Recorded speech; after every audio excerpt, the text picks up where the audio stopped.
giao luôn nha. Một phôi Cẩm Thị mini nha anh em.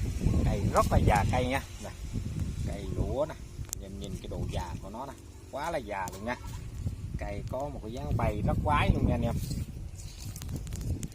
Cây tay chân đầu sóng là đầy đủ nha anh em nha. Cây này cây bưng bê để bán rất là ok luôn. Cái đây 18. Cái hòn đo chỗ đó là 18 phân nha anh em. 18 phân. Chiều cao luôn. Cao là 25 nha anh em. Quay vòng này. Lúa rất là đẹp. Cẩm Thị mini nha anh em nha. Cây rất là già cây nè. Có sụn luôn, nu sụn luôn nha. Quá là đẹp luôn đó. Có dáng bò quái rất là đẹp.